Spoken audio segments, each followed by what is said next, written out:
여러분, 혹시 낯선 나라에서 뜻밖의 협박 편지를 받는다면 어떤 기분일까요? 하얀 봉투 속 사진 한 장이 그녀의 평범한 일상을 송두리째 바꿔놓았다고 합니다. 그리고 그 이후 그녀 앞에 나타난 건 한 한국인이었습니다. 과연 그녀에게 어떤 충격적인 일이 있던 것인지 오늘 사연 지금 바로 시작합니다.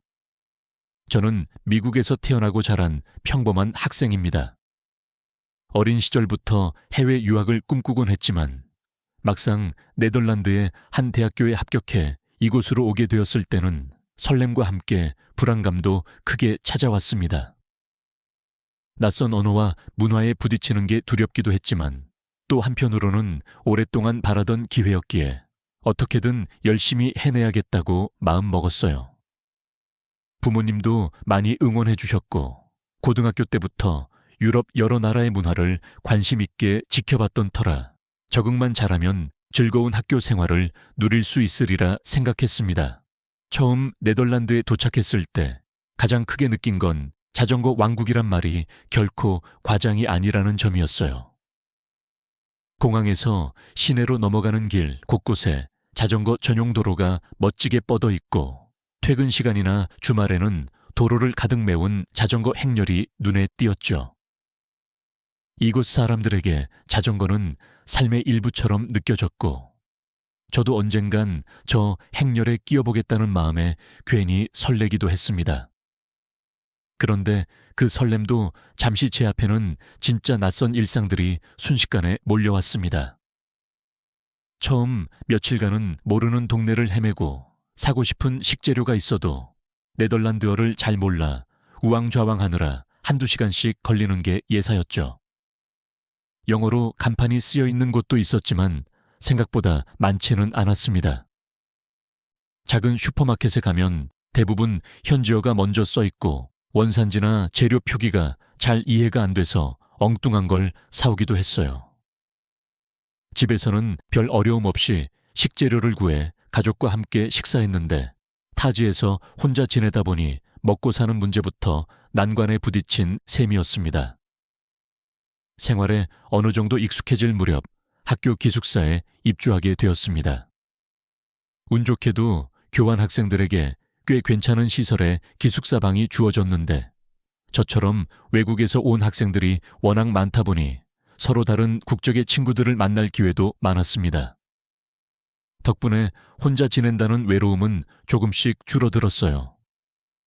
다들 적응 중이라 서로에게 도움이 될 정보를 나누기도 하고 같이 식사하며 친목을 다지다 보니 자연스럽게 친구가 생기더라고요.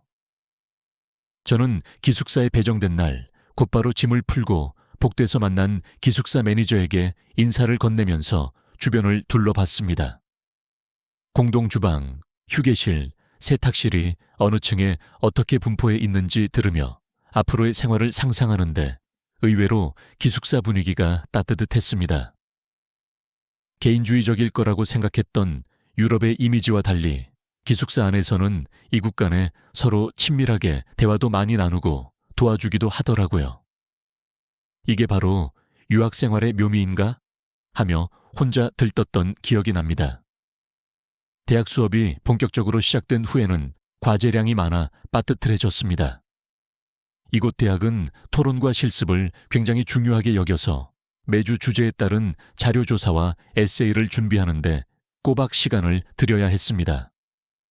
게다가 한번 제출할 과제 분량이 상당히 많아서 주말이나 밤 늦은 시간에도 학교 도서관에 머무는 일이 흔했죠. 그래도 어려울 때 곁에서 함께 고민하고 도와주는 친구들이 있어 즐거웠습니다. 그렇게 학교 생활에 익숙해져 가던 어느 날 기숙사 우편함 앞에서 뜻밖의 편지를 발견하게 되었어요. 발신인이 없는 하얀 봉투가 눈에 띄었는데 우편물에는 제 이름만 써 있었습니다. 저는 조금 의아했지만 호기심이 발동해 봉투를 뜯었고 안을 확인하는 순간 깜짝 놀랐습니다. 거기에는 제가 기숙사 친구들과 함께 찍힌 사진이 들어 있었는데 누가 찍었는지도 전혀 모르겠고 사진 속 사람들은 웃고 있지만 배경도 어디인지 기억이 나지 않았어요. 혹시 누군가 기념 삼아 찍어준 사진을 현상해 준 걸까? 가볍게 생각하며 알고 지내는 친구들에게 장난스럽게 메시지를 보냈지만 아무도 모른다더군요. 사진을 찍은 시점이나 장소가 전혀 떠오르지 않아 기분이 묘했습니다. 그래도 별다른 메시지도 없고 단순 해프닝이 객언이 대수롭지 않게 넘겼습니다. 그러고 나서 며칠 후 우편함에 똑같이 생긴 편지 봉투가 또 들어있는 걸 발견했어요. 이번에는 열어보기도 전에 심장이 덜컥 내려앉는 기분이 들었습니다. 설마 같은 사람이 보낸 걸까? 하고 초조해졌죠. 그래서 잔뜩 긴장한 채 봉투를 열어봤는데 예상대로 또 제 사진이 들어있었습니다. 이번 사진은 친구들과 노는 장면이었지만 어디에서 찍혔는지 조차 알 수 없었고 제가 알아채지 못한 순간을 누군가 도찰한 듯 보였어요. 더 끔찍했던 건 사진 옆에 "난 널 보고 있어" 라는 문장이 적힌 쪽지가 들어있었다는 사실이었습니다. 순간 등골이 오싹해지며 식은 땀이 흘렀어요. 너무 무섭고 소름이 돋아 그 자리에서 우편함을 붙잡고 한참을 서 있었습니다. 이렇게 정체 모를 사람이 저를 계속 지켜보고 있다니 도대체 왜 이런 짓을 하는 걸까? 누가 이런 말을 써서 사진과 함께 보냈을까? 두려움이 머리를 가득 채웠습니다. 바로 그때 복도에서 저를 발견한 기숙사 동료가 다가와 얼굴이 너무 창백해 보이는데 "괜찮아?" 하며 조심스레 물었습니다. 그 친구는 미국에서 온 학생도 유럽에서 온 학생도 아니었는데 이름은 수미였고 한국에서 온 교환 학생이라고 들었어요. 사실 전 수미와 인사만 간단히 나누었을 뿐 별다른 교류가 없었고 수업도 겹치지 않아 잘 알지 못했습니다. 그런데 그날 수미는 잔뜩 긴장하고 있는 절 보자마자 괜찮은지 살피더니 자기 방으로 데려갔습니다. 문을 열고 들어가 보니 생각보다 아늑한 분위기의 방이었고 수미는 서랍에서 물을 꺼내 건네주며 제가 조금 진정할 시간을 주었어요. 평소에 가깝지 않았던 친구가 이렇게 즉각적으로 도움의 손길을 내미는 모습이 생소했지만 덕분에 한숨 돌릴 수 있었습니다. 물을 마시면서 겨우 말을 떼려고 했는데 울컥하는 감정이 먼저 올라오더군요. 누군지도 모르는 사람이 저를 무섭게 지켜보고 있다는 생각이 얼마나 소름 끼쳤는지 거기에 더해 남에게 신세를 지게 된 미안함과 안도감까지 복합적으로 몰려서 눈물이 왈칵 나왔습니다. 수미는 아무 말 없이 제 어깨를 토닥이며 "천천히 말해도 돼" 라고 차분히 말해 주었습니다. 그래서 저는 사진과 쪽지 사건을 이야기했죠. 처음에는 혹시 친구가 장난친 거 아니야 하는 식으로 낙관적으로 생각했던 것도 얘기했지만 두 번째 편지에서 너무 섬뜩한 문장이 적혀 있었다고 하자 수미 표정도 점차 심각해지는 게 느껴졌습니다. 수미는 이건 단순 장난으로 볼 일이 아니라고 하면서 곧장 범인을 찾아야 한다고 얘기했어요. 저도 그 말에 동의하면서도 혹시 범인이 보복이라도 하면 어쩌나 하는 걱정에 시달렸습니다. 그러자 수미가 그렇다고 그냥 가만히 있으면 더 당하기만 할 뿐이야. 이런 걸 방치하다가 더 큰 사고로 이어지는 경우도 많지 않았나 하며 강하게 말했어요. 저는 그 목소리에 조금 겁이 나기도 했지만 오히려 내가 옆에 있을 테니까 걱정 말고 같이 해결하자는 수미의 태도에 마음 한 구석이 든든해지기도 했습니다. 수미는 제가 받은 편지와 사진들을 챙겨 곧장 기숙사 담당 매니저에게 얘기해보자고 했습니다. 매니저는 예상외로 신속하고 적극적인 태도를 보였어요. 당장 기숙사 CCTV를 확인해보자면 저희를 관리실로 안내했고 저는 혹시라도 뭔가 잘못될까봐 계속 불안했지만 수미가 옆에서 잘 달래주었습니다. 같이 화면을 돌려가며 우편함 근처를 살피는데 어느 시점에서 모자를 푹 눌러 쓴 한 남학생이 수상쩍게 배회하는 모습이 잡혔어요. 각도를 몇 번 바꿔 살펴본 끝에 그 사람이 자신이 누군지 모르도록 모자와 마스크까지 꼼꼼히 썼지만 기숙사 안에서 또 다른 CCTV를 통해 얼굴을 제대로 확인할 수 있었습니다. 그 남학생은 중국에서 온 교환학생인 이민기라는 인물이었습니다. 이민과 저는 한두 번 마주쳤을 뿐 직접 친분이 있지는 않았는데 과거에 한 번 그룹 과제를 같이 했던 적이 떠올랐어요. 그때는 서로 대화도 별로 없었고 이민기 준비를 거의 안 해와서 저 혼자 과제 부담을 도맡아야 했던 기억이 있습니다. 결국 그 과제는 간신히 제출했지만 저는 함께 일하는 과정에서 스트레스를 많이 받아 그 후로 이민과는 거의 얘기를 안 했어요. 그런데 그렇게 대면대면하게 지낸 사람이 왜 이런 협박성 편지를 보냈을까 이해가 되질 않았습니다. 증거 화면을 확인한 이상 수미는 당장 찾아가서 따지자고 했습니다. 저도 혼자였으면 겁나서 도전조차 하지 못했을 텐데 수미의 말에 용기를 조금 얻었어요. 그래서 그 애가 주로 머무는 스터디룸 쪽으로 가봤는데 그곳에서 마주친 순간 정말 가슴이 두근거렸습니다. 저는 말을 꺼내려다 제대로 안 나와 더듬거리고 있었는데 옆에서 수미가 또렷하게 얘기해줬어요. 당신이 이런 편지랑 사진을 보낸 거 다 알아. 무슨 이유로 이런 짓을 했는지 말해줘. 이민근 잔뜩 당황한 얼굴로 손사래를 치면서도 바로 부인하지는 못하더군요. 뭔가 숨기려는 기색이었는데 꼬리를 몰고 수미가 계속 추궁하자 결국 장난이었다는 식으로 얼버무리기 시작했습니다. 그러면서 원래 나쁜 의도는 없었고 관심을 받고 싶었는데 방법이 과했다는 식의 말도 안 되는 변명을 늘어놓았어요. 저는 너무 기가 막혀서 한동안 말문이 막혔고 수미도 분노 어린 눈길을 보냈지만 크게 소리 지르지는 않았습니다. 대신 이 편지 때문에 얼마나 무섭고 힘들었는지, 아니 다시는 이런 짓 하지 마. 그리고 정정당당하게 사과해 라고 말했죠. 이민근 제 눈도 똑바로 못 마주치고 그저 서둘러 자리를 떠나버렸습니다. 엄밀히 말하면 피해자의 입장에서 더 확실한 조치를 취해도 됐지만 우선은 당장 이 문제를 마무리 짓고 싶어 저도 더 이상 그를 붙잡고 싶진 않았어요.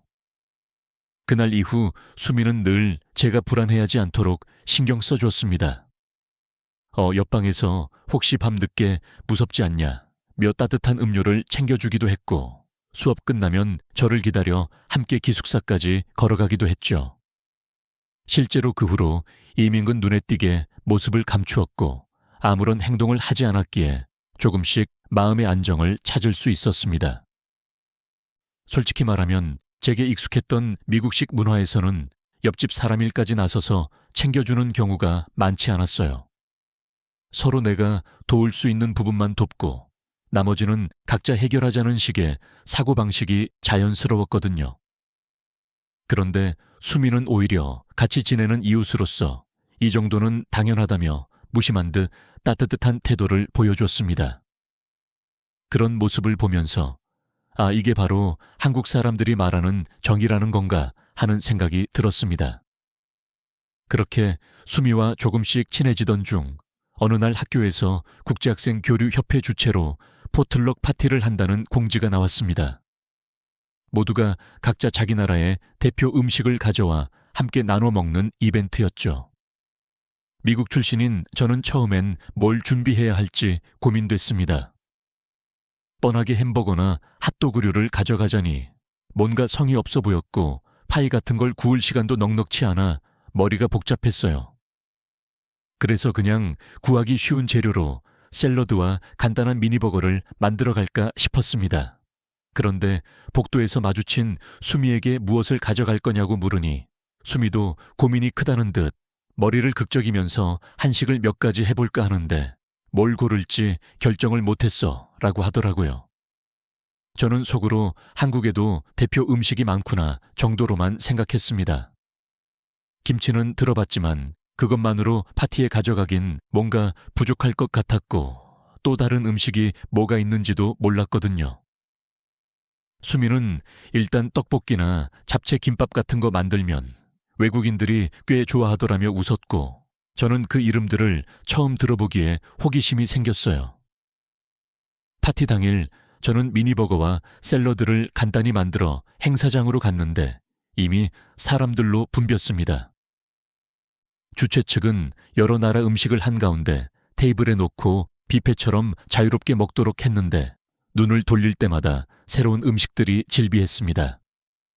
독일에서 온 친구가 가져온 슈니차에 이탈리아 친구들의 파스타, 인도 친구들이 만들어 온 커리 등 다양한 요리 냄새가 한데 섞여 파티 분위기가 한층 뜨거워졌죠. 그런데 행사 시작 후 얼마 지나지 않아 테이블 한 구석에서 유독 사람들이 몰려드는 장소가 보였습니다. 뭔가 궁금해서 다가가 보니 거기에 수미가 가져온 한국 음식들이 있었어요. 김밥, 잡채, 떡볶이까지 세 종류를 깔아놓았는데 다들 낯설지만 호기심을 갖고 조금씩 가져가 먹어본 뒤 이거 완전 맛있다며 다시 줄을 선 것이었습니다. 저도 슬쩍 한 입 베어 물었는데 처음 먹어보는 달콤 짭조름한 양념과 부드러운 식감이 엄청 매력적이었습니다. 특히 잡채가 제 입맛에 너무 잘 맞았어요.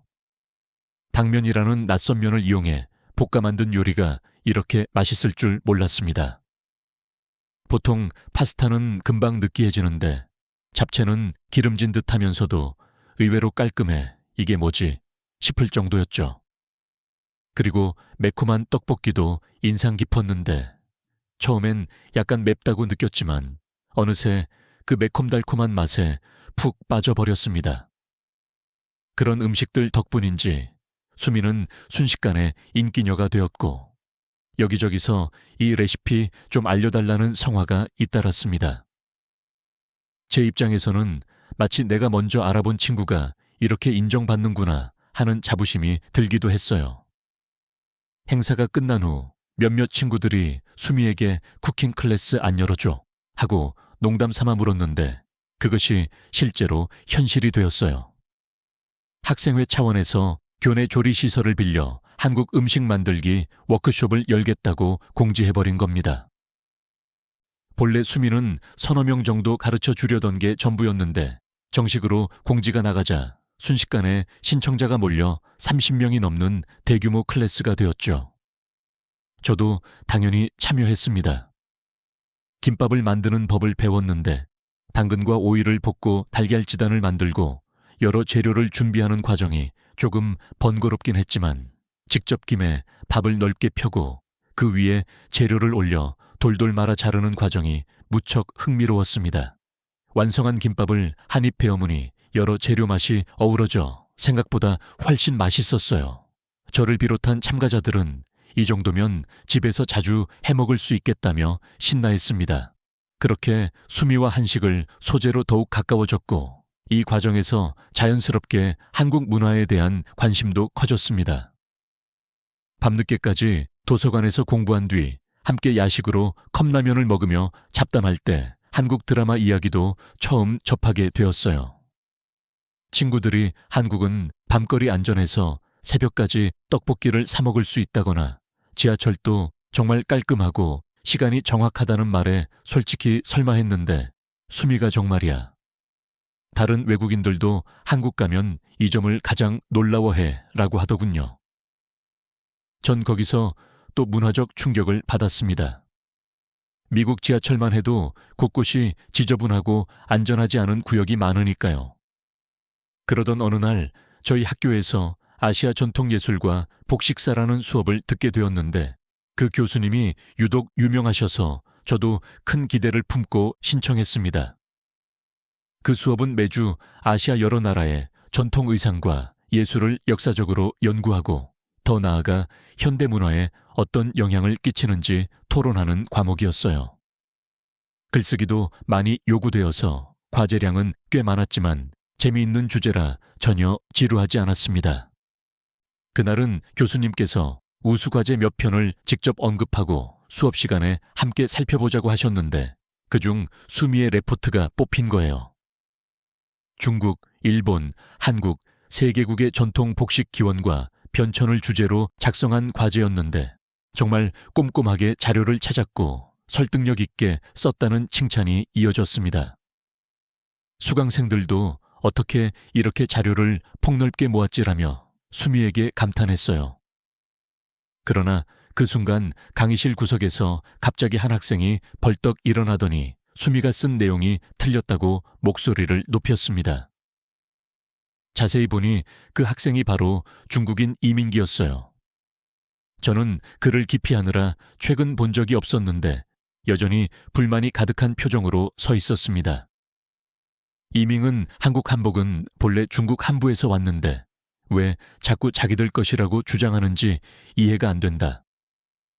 역사적으로 한국은 오래전부터 중국의 속국이었다. 같은 말을 서슴없이 내뱉더군요.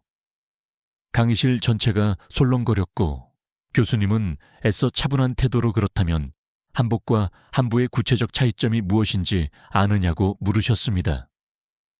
이민근 대답을 제대로 못하면서도 결국 형태가 비슷하다. 이름만 다르고 원조는 중국이라고 우겼어요. 그러자 교수님은 그렇게 따지면 전 세계 많은 문화가 비슷해 보인다는 이유로 하나의 기원만 주장될 수는 없는 것이다. 근거가 있어야지 라며 반박하셨죠. 이때 수미도 제 쪽을 한번 슬쩍 보고는 자신 있게 의견을 냈습니다. 한부라는 용어 자체가 현대에 들어 정부에서 만든 신조어이고 고대 복식 연구자료나 사력 기록을 보면 중국과 한반도는 서로 다른 발전 과정을 밟았다. 특히 한국의 전통 복식은 삼국시대 고분 벽화에서도 확인되고 남녀가 바지와 치마를 구분해 입었다는 명확한 기록이 있다며 차근차근 설명했습니다.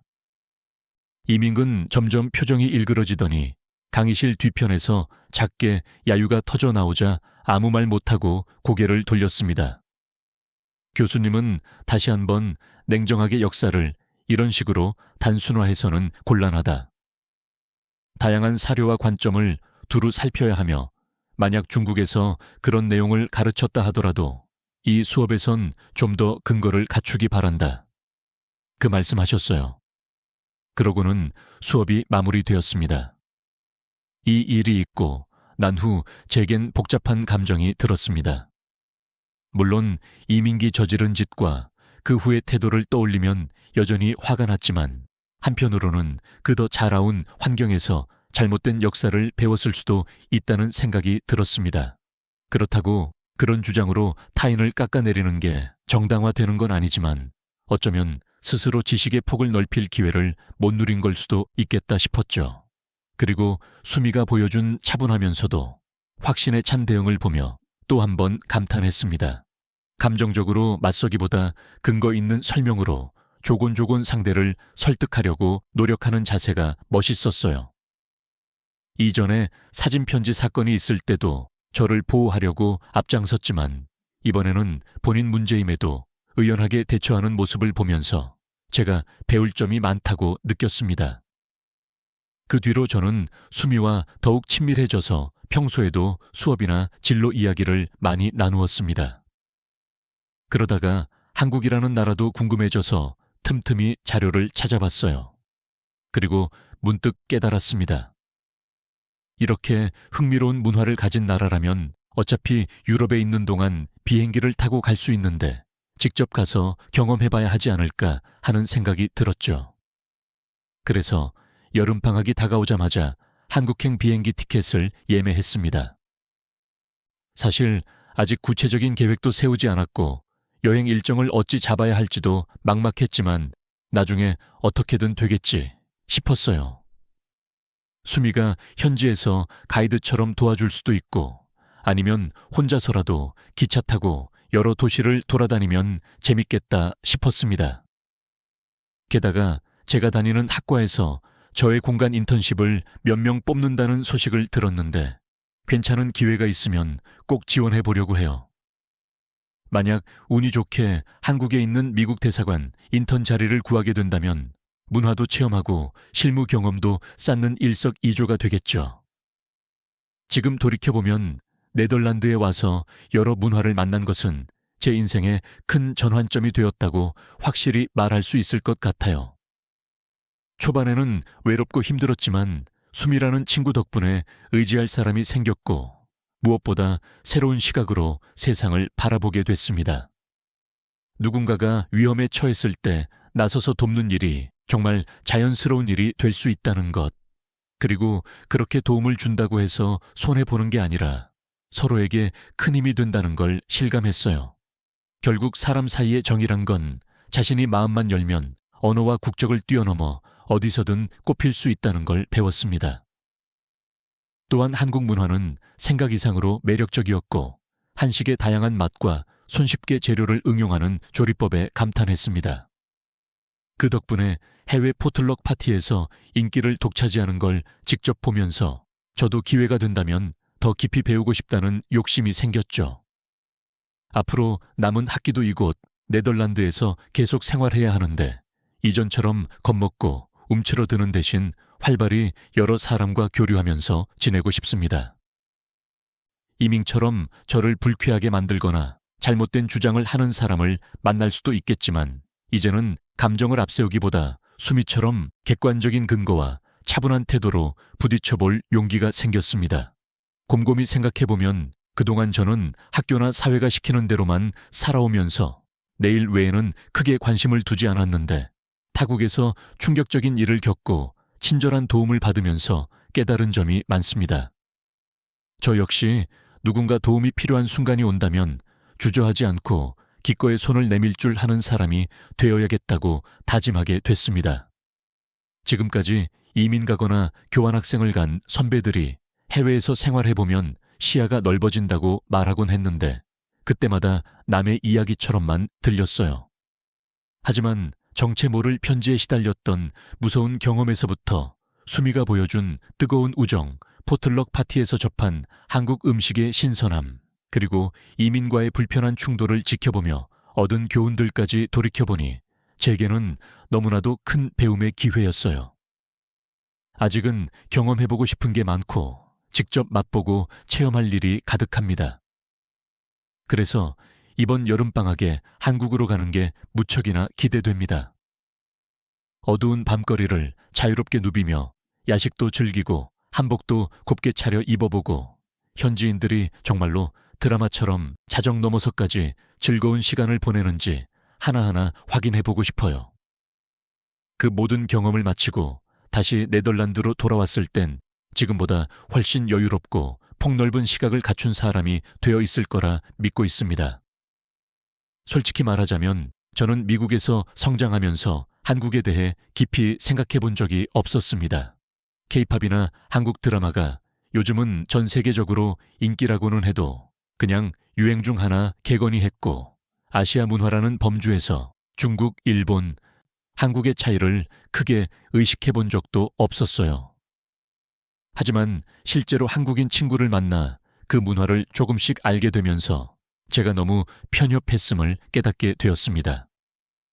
생각보다 훨씬 다채로고 독자적인 역사를 지닌 나라였고 그 문화를 왜 많은 이들이 즐기고 매료되는지 조금은 이해할 수 있게 되었죠.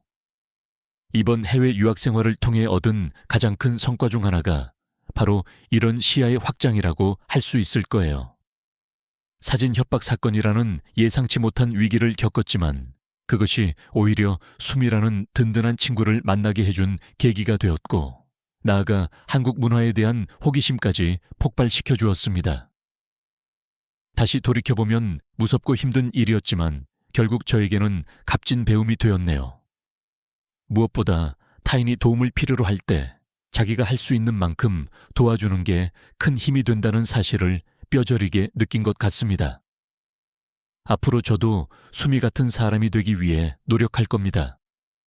언젠가 또 다른 누군가가 낯선 땅에서 두려워하고 있을 때 제가 먼저 다가가 힘든 거 있어? 내 방으로 잠깐 들어와 하고 말해줄 수 있는 용기 있는 사람이 되고 싶어요. 물론 아직은 저 자신도 많이 부족하고 더 배울 게 많지만 시작이 반이라고 하지 않나요?